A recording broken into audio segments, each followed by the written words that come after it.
Thank you Jesus. హల్లెలూయా. ఈ లోకంలో 100 మందిలో 95 మందికి ఏదో ఒక సమస్య చేత బాధపడతారు. అయితే అనారోగ్య సమస్య, లేదంటే కుటుంబంలో సఖ్యత లేకపోవడం, మంచి ఫలాలు చూడకపోవడం, ఒక గొప్ప డిజాస్టర్‌లోకి అంటే నాశనం వైపు కుటుంబం వెళ్తా ఉండడం, లేదంటే కోర్టు కేసుల చుట్టూ ఏదో ఒక ప్రాబ్లమ్‌తో ప్రతి ఒక్కరూ నలిగిపోతానే ఉంటారు. మీరు 100 మందిని తీసుకోండి. దాంట్లో 95 మంది నేను చెప్పిన దానికి సమ్మతిస్తారు.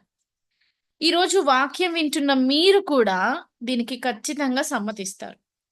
ఎందుకంటే మనం బ్రతుకుతున్న ఈ జీవితము నిజమైనది. ఇది ఒక ఊహ కాదు. జనరల్‌గా మనుషులు వారి వారి ఐడియాలజీని బట్టి కథలు రాస్తా ఉంటారు. ఈ కథలో ఒక క్యారెక్టర్ కాదు మనం బ్రతికే బ్రతుకు. ఇది నిజమైనది. మనం తీసుకునే ప్రతి నిర్ణయానికి పర్యవసానాలుంటాయి. మనం చేసే ప్రతి పనికి పర్యవసానాలుంటాయి. ఇలాంటి సందిగ్ధంలో మనిషి వెళ్తా ఉంటున్నప్పుడు, సత్యము లేకపోతే మనం బ్రతకనే బ్రతకలేం. నా మాట మీకు అర్థమవుతుందా? సత్యము యందు స్థాపించబడకపోతే, మీ దగ్గర ఉన్న ఏ ప్రశ్నకి జవాబు ఉండదు. మీరు వెళ్తున్న ఏ సంక్లిష్టమైన పరిస్థితికి సమాధానం చెప్పేవారే ఉండరు. ఒక కుటుంబం రోగంతో ఉందనుకోండి. ఆ కుటుంబంలో ఎంత వేదన ఉంటుందండి? ఒక వ్యక్తి ఈరోజు హాస్పిటల్‌కెళ్లారు. ఇంకో నెల రోజుల్లో నువ్వు చనిపోతావయ్యా అని చెప్పారనుకోండి. ఆ కుటుంబం సంతోషపడుతుందా? ఎంత దుఃఖంతో ఉంటారు. మరణం తెలుసు అందరికీ ఒకరోజు పోతామని. కానీ డాక్టరు ఇంకో నెల రోజులే బ్రతుకుతావు. ఈ ఆపరేషన్ చేయకపోతే నువ్వు ఖచ్చితంగా చచ్చిపోతావు అని చెప్పినప్పుడు, నెల రోజులకి చచ్చేది పక్కన పెడితే, డాక్టర్ చెప్పినప్పుడే మానసికంగా చచ్చిపోతా ఉంటాం. మనకి వెంటనే ఏం గుర్తొస్తుందో తెలుసా? డాక్టర్ అలా చెప్పగానే, నా పిల్లల పరిస్థితేంటి? నా భర్త పరిస్థితేంటి? నేనింకా నా కూతురికి పెళ్లి చేయలేదు.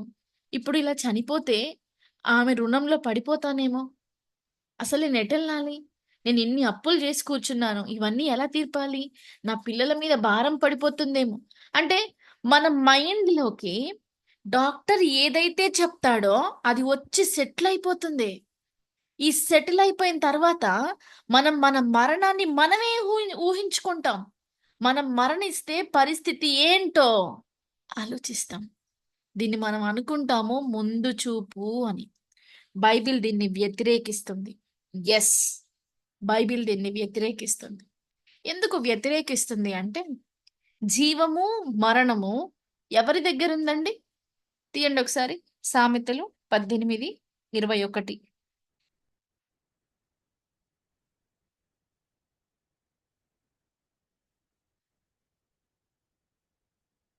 సామెతలు 18:21. జీవ మరణములు నాలుక వశము. ఆ! దాని హల్లెలూయా! వారు దాని ఫలము తిందురు. యెస్. హల్లెలూయా! డాక్టర్ ఒక విషయం చెప్పినప్పుడు, మనం మన నాలుకతో, మన ఆలోచనలో ఏం చేస్తామండి? దాన్ని నిజానికి అనుభవిస్తాం. డాక్టర్ చెప్పాడు 1 మంత్‌లో చనిపోతావయ్యా అని చెప్పగానే, మనం చనిపోతే అని మనం ఊహించేస్తాం. మన పరిస్థితేంటి? మన పిల్లలేంటి? మన ఇల్లేంటి? మన సంసారం ఏంటి? మన నెక్స్ట్ జరగాల్సినవేంటి? ఇవన్నీ మన ఆలోచనలోకొచ్చేస్తాయి. మనము దేవుని పట్ల మన విశ్వాసం కంటే, డాక్టర్ చెప్పినప్పుడు కలిగే భయమే కొన్ని రెట్లు ఎక్కువగా ఉంటుంది. దీన్ని బైబిల్ సమ్మతించదు. బైబిల్ దేన్ని సమ్మతిస్తుంది అంటే, నీ భయము కంటే నీ విశ్వాసం ఎక్కువైనప్పుడు, నువ్వు నీ దేవుణ్ణి నమ్ముతున్నావనేది అర్థం. మీ ముందు చాలా ఉదాహరణ నేను పెట్టగలుగుతాను బైబిల్‌లో నుంచి. గలిలియా సముద్రము 2000 సంవత్సరాల నుంచి ఉంది. ఈ రోజుకి ఉంది. దాని యొక్క నీటి సాంద్రత అది సముద్రంగా పిలువబడే అంతగా ఉంది. దాని మీద ప్రభువైన యేసుక్రీస్తు వారు నడుస్తూ వస్తారు. పేతురు ఉన్నాడు. పేతురు చూసాడు. చూసి ఫస్ట్ భూతం అనుకుంటాడు. దాని తర్వాత ప్రభువా నీవే అయితే నేను నీళ్ళ మీద నడుచున్నట్టుగా ఆజ్ఞాపించు అని చెప్తాడు. ఇది ఎలా చెప్పాడు? విశ్వాసంతో చెప్పాడు. ఆయన చూసిన యేసుక్రీస్తు ప్రభువు అనేక వేల మందికి భోజనాన్ని సిద్ధపరిచాడు. ఆహారం లేని చోట్ల ఆహారం ఇచ్చి ఆయన ఆహారానికి అవతల ఉన్న దేవుడు. Everything is possible to him అని ప్రూవ్ చేసుకున్నాడు. నథింగ్ ఈజ్ ఇంపాసిబుల్ అనే విషయము శిష్యులకి అక్కడున్న జనములకి అర్థమయ్యింది. ఇప్పుడు పేతురు అంటాడు, నాకు తెలిసిన నా ప్రభువు ఏదైనా చేయగలిగిన వాడు. నువ్వే నా దేవుడవైతే నన్ను నీళ్ళ మీద నడిపించు అన్నప్పుడు దేవుడు ఏమంటాడు తెలుసా? నీవన్నట్టే. ఇప్పుడు మనం ఏమంటాం? డాక్టర్ చెప్పాడు నేను చచ్చిపోతానేమో ప్రభా, నా బిడ్డల పరిస్థితి ఏంటి? నేను నా కూతురు పెళ్లి చేయలేదు, దాని పరిస్థితి ఏంటి? నేను నా మనవళ్ళను ఎత్తుకోలేదు, వారి పరిస్థితి ఏంటి? అంటే నువ్వు ఏం నమ్ముతున్నావు? డాక్టర్ చెప్పింది నమ్ముతున్నావు, నీ దేవుని వాక్యం పక్కన పెడుతున్నావు. మీరు అంటారేమో ప్రియులారా, అమ్మ డాక్టర్ చెప్పింది మా కళ్ళకి కనిపిస్తుంది, మా రిపోర్ట్స్ చెప్తున్నాయి, మేము చస్తామని. ఎలా నమ్మాలి? మీకు నేను గుర్తు చేస్తాను అబ్రహాముని. అబ్రహాం గురించి బైబిల్లో ఏం రాశారో తెలుసా? నమ్మశక్యంగా లేనప్పుడు నమ్మాడు ఆయన. అసలు నమ్మకానికి ఆధారమే లేనప్పుడు నమ్మాడు. నమ్మకం అంటే ఏంటో తెలుసా? అసలు ఎప్పుడు నమ్ముతావో తెలుసా? ఒక వ్యక్తిని నువ్వు ఎంత అర్థం చేసుకుంటే, ఆ వ్యక్తి యొక్క స్వభావం నీకు ఎంత అర్థమైతే అంత నమ్ముతావు. ఎవరో వచ్చి చెప్పారు, మీ కూతురు ఫలానా దగ్గర వారితో మాట్లాడుతుంది అన్నారు. నువ్వేమంటావు? నా కూతురు నా ఇంట్లోనే ఉంది, అక్కడ ఎలా ఉంటుంది? నువ్వు తప్పు చెప్తున్నావు. ఎలా చెప్తావు ఈ మాట? నువ్వు నీ కూతుర్ని ఎంత అర్థం చేసుకుంటావో అప్పుడు చెప్పగలుగుతావు. నీ కూతురే కాదంటే ఏ పరిస్థితినైనా నువ్వు అర్థం చేసుకున్న దాన్ని బట్టే నమ్మకం ఏర్పడుతుంది. నమ్మకం ఎప్పుడు పోతుందో తెలుసా? నీకు మనుషులు సరిగ్గా అర్థం కాకపోతే నమ్మకం పోతుంది. ఒక భర్త భార్య కొన్ని సంవత్సరాలు సంసార జీవితంలో వెళ్ళాక భార్య గురించి భర్తకి ఎవరైనా చెప్పారనుకో, నీ భార్య నాకు బాగా తెలుసురా అని చెప్పాడనుకో, ఈ భర్త ఏమంటాడు? అవునా సరే అంటాడు. అదే అర్థం చేసుకోలేని భర్త, భార్యని ప్రేమించలేని భర్త ఏమంటాడో తెలుసా? ఎలా తెలుసు? ఎక్కడ తెలుసు? భార్య దగ్గరికి వచ్చి కూడా నీకెలా తెలుసు? ఎవరు మాట్లాడుకుంటారు ఇట్లాంటివి? ఎవరికైతే భార్య మీద నమ్మకం ఏర్పడదో, అసలు భార్య అనే పదానికి అర్థం తెలియదో వాడు మాట్లాడతాడు. నేనేం చెప్పడానికి ప్రయత్నిస్తున్నానంటే, నువ్వు దేవుడు అంటే ఏంటో అర్థం చేసుకుంటే, దేవుని మనసేంటో అర్థం చేసుకుంటే, దేవుని శక్తిని తక్కువ అంచనా వెయ్యవు. హల్లెలూయా. డాక్టర్ రేపే చస్తావని చెప్పినా, దేవుని నువ్వు ఎంత నమ్మితే అంత విశ్వాసం నువ్వు పెట్టగలుగుతావు. అలా కాకుండా అవునా నేను చచ్చిపోతానా అని నీ మరణం రాకముందే నీ ఊహలను చూడగలిగితే, పేతురు అంటాడు నేను నడుస్తా ప్రవ్వా, నువ్వు నడిపించు నన్ను, నీవే అయితే నన్ను నడిపించు అన్నప్పుడు ప్రభు ఏమంటాడు? నీవన్నట్టే, నువ్వు అన్నావు కదా, నువ్వు నడు. ఎందుకని ఆ మాట అంటాడు? జీవము మరణము మీ నాలుక వశంలో ఉంది. మీరేం పలుకుతున్నారో దానికి సంబంధించిన ఫలాన్ని మీరు తింటారు.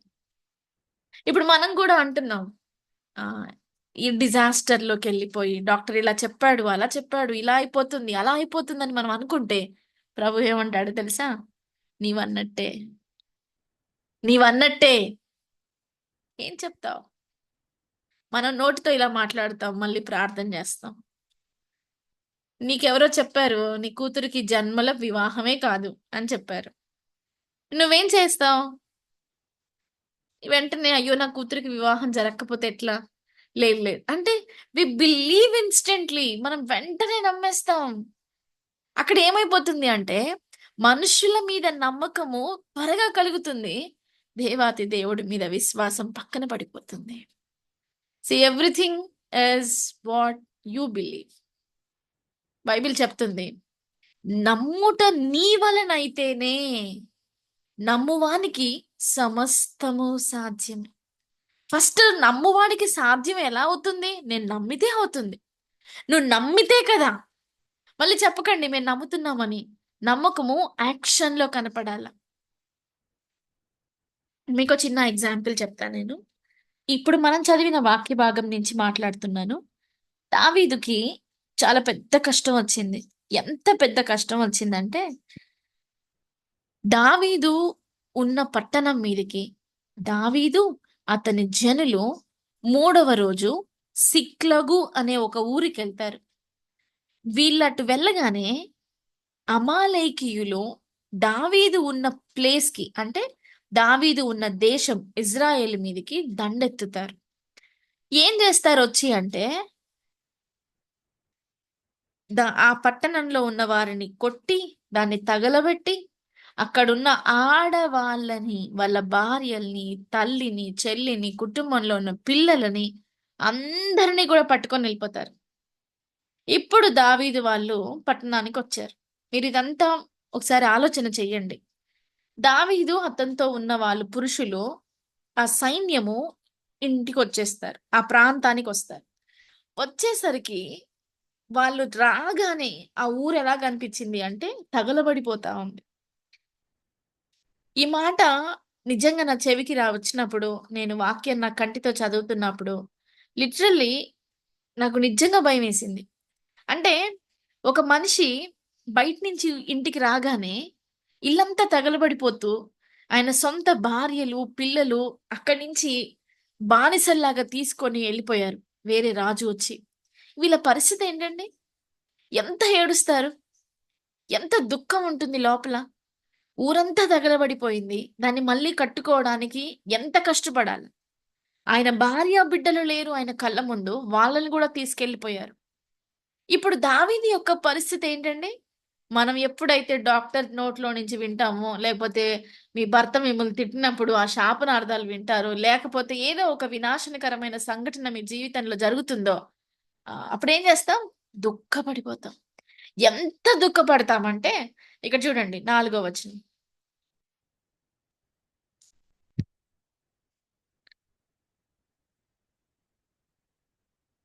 ఏముందండి 4వ వచనంలో? ఇక ఏడ్చుటకు శక్తి లేకపోవునంత బిగ్గరగా ఏడ్చింది.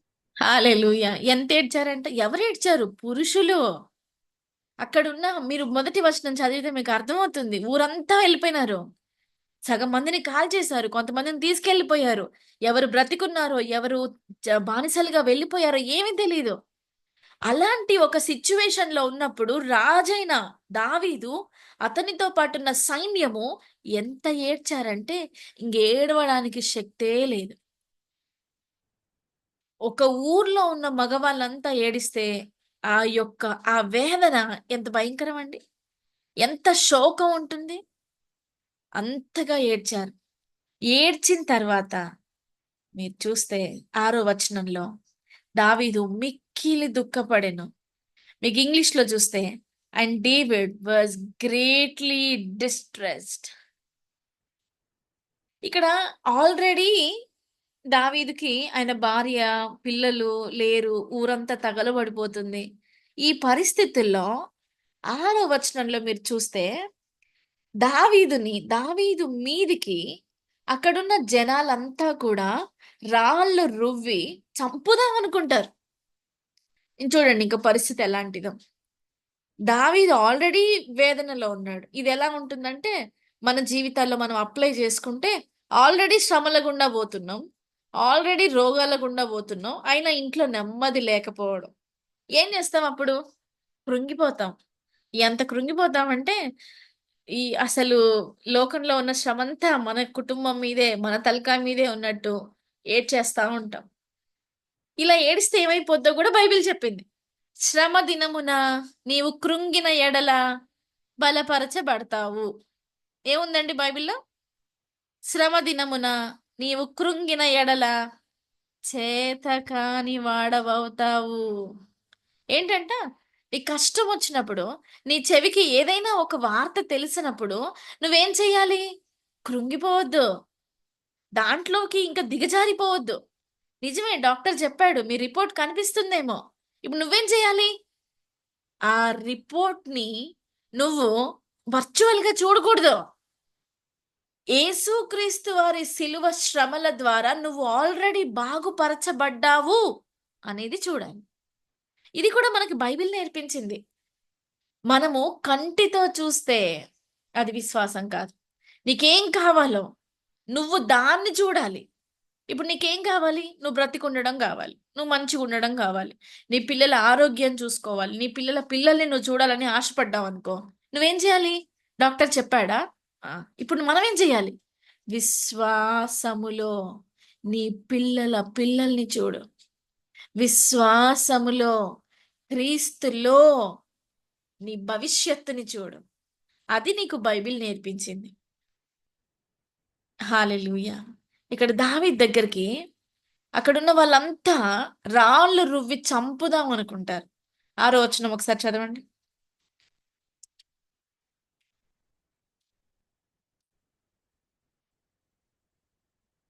దావీదు మిక్కిలి దుఃఖపడెను, మరియు తమ తమ కుమారులను బట్టి కుమార్తెలను బట్టి జనులకందరికి ప్రాణము విసికినందున రాళ్ళు రువ్వి దావీదును సంపురము రెండని వారు ఆ చెప్పుకొనగా దావీదుని చంపుదాము రండి అని వాళ్ళు చెప్పుకున్నప్పుడు ఆల్రెడీ దావీదు ఏడుస్తా ఉన్నాడు.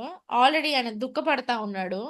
ఆయన దుఃఖం ఎలాంటిదంటే ఆయన ప్రాణం విసికినంతగా, ఇంకా అసలు శక్తి లేనంతగా ఏడ్చేస్తున్నాడు.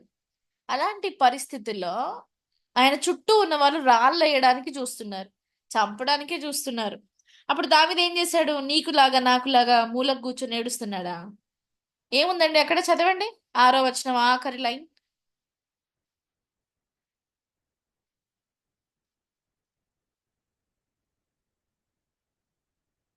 6వ వచనం తన దేవుడైన ఆఖరి. ఆ యెహోవాను బట్టి ధైర్యము తెచ్చుకొనెను. హల్లెలూయా.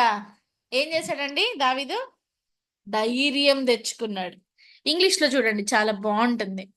David encouraged himself in the lord he's God. ఏం చేశాడు దావీదు? తనను తాను దేవుణ్ణి బట్టి ధైర్యం తెచ్చుకున్నాడు. నీ ధైర్యం ఎవరు? నీ దేవుడా? నీ రోగమా? నా ధైర్యం ఎవరు? నా అప్పులా? నా దేవుని శక్తియా? ఏది నా ధైర్యం? దేన్ని చూసి మనం భయపడుతున్నాం? మన విశ్వాసం కంటే మన భయం ఎక్కువైతే దేవుడు పని చెయ్యడు. నా విశ్వాసం కంటే నా భయం ఎక్కువ ఉంటే నీవన్నట్టే. మనం ఇప్పుడు నేర్చుకున్నాం కదా, జీవము మరణము మీ నాలుక వశంలో. కష్టం చూసి దిగజారిపోవద్దు, నష్టం చూసి వాటిల్లిపోకండి. నీ దేవుడు వాటి పైన ఉన్నవాడు. వాక్యం చెప్తుంది, శ్రమ దినమున నీవు కృంగిపోకూడదు. ఏం చేయాలి? ధైర్యం తెచ్చుకోవాలి. మీకు ఏమన్నా జరగనివ్వండి, ధైర్యం నీ దేవుడే అవ్వాలి, నా దేవుడే అవ్వాలి. ఎందుకంటే ఆయన మాత్రమే మనల్ని బాగు చేసినవాడు. ఆయన మాత్రమే నా పాపముల కొరకు కలువరి శిలువలో మరణించి నన్ను శుద్ధురాలునిగా చేసినవాడు. ఆయన తప్ప ఈ లోకంలో నన్ను ప్రేమించిన వారు లేరు. కాబట్టి నా ధైర్యం అతని, నా ధైర్యం ఆ ప్రభువే, నా ధైర్యం నా దేవుడే. ఈ మాట నీదైతే ప్రభు దగ్గరికి రా, ప్రభుతో సమయం గడుపు, ప్రభుకి చెప్పు, దేవా నా రోగము కంటే నీ బలము గొప్పది. నేను విశ్వసిస్తున్నాను ప్రభువా, నా ప్రతి రోగముని, నా ప్రతి కష్టముని, నా ప్రతి కన్నీటిని నీ రక్తము చేత ప్రభువా మీరు కడిగి వేశారు. మీరు నాకు ఇచ్చిన నెమ్మదిని బట్టి మిమ్మల్ని స్తుతిస్తా ఉంటున్నాం. దేవా నా జీవితంలో మీరు చేసిన ప్రతి కార్యమును బట్టి మిమ్మల్ని స్తుతిస్తా ఉంటున్నామని ప్రార్థించు. ఒకవేళ శ్రమ వచ్చినప్పుడు కృంగిపోతే, ఒకవేళ నువ్వు ఏడవడానికి శక్తి లేనంతగా కుమిలిపోతే, ప్రభువుని బట్టి ధైర్యం తెచ్చుకో, ప్రభువుని బట్టి నిలబడు. నీ ప్రతి పరిస్థితిలో ప్రభు నీకు సహాయం చేస్తాడు. ఎలా అధిగమించాలో ఆయన వాక్యం మీకు నేర్పిస్తుంది. ఎలా అధిగమించాలో ఆయన జ్ఞానం మనకు బోధిస్తుంది. ప్రార్థించుదాం. మహాపరిశుద్ధుడా నీ పాదములకి స్తోత్రం, సర్వశక్తిమంతుడా నీ పాదములకి వందనాలు. మా జీవిత యాత్రలోనైనా ప్రభా మేము వెళ్తున్న ప్రతి మార్గములో మేము ఎదుర్కొంటున్న ప్రతి శ్రమను బట్టి ప్రభా నిన్ను స్తుతిస్తా ఉంటున్నాను. దేవా మీ కృపలో మమ్మల్ని బలపరచండి, భద్రపరచండి. శ్రమల చేత ప్రభా మేము కృంగిపోకుండగా అయా మిమ్మల్ని బట్టి ధైర్యం తెచ్చుకోవడానికి మాకు సహాయం చేయండి. మా ముందు దావీదుని ఒక ఉదాహరణగా చూపిస్తా ఉన్నారు. దావీదు ఎలాగైతే వాక్యమును బట్టి నిలబడ్డాడో, దావీదు ఎలాగైతే ప్రభా నిన్ను బట్టి నిలబడ్డాడో నాయన, శ్రమలు మా చుట్టూ ఉన్నప్పుడు, మరణం మా చుట్టూ ఉన్నప్పుడు కూడా నాయన మేము దేనికి దాసోహం అవ్వకుండగా మీ వాక్యంలో నిలబడ్డానికి, మా ఆత్మల్ని మేము పురికొల్పుకోవడానికి మాకు సహాయం చేస్తూ రమ్మని నా ప్రభు, నా రక్షకుడు, మీ ప్రియ కుమారుడైన యేసుక్రీస్తు వారి పరిశుద్ధ నామములో ఈ ప్రార్థన అడిగి వేడుకుంటూ నేను అడిగిన ప్రతి మనవిని మీ నామములో నేను పొందుకొని ఉన్నానని నమ్ముచున్నాను తండ్రి. Amen. Amen. Praise the Lord. Thank you Jesus. Hallelujah.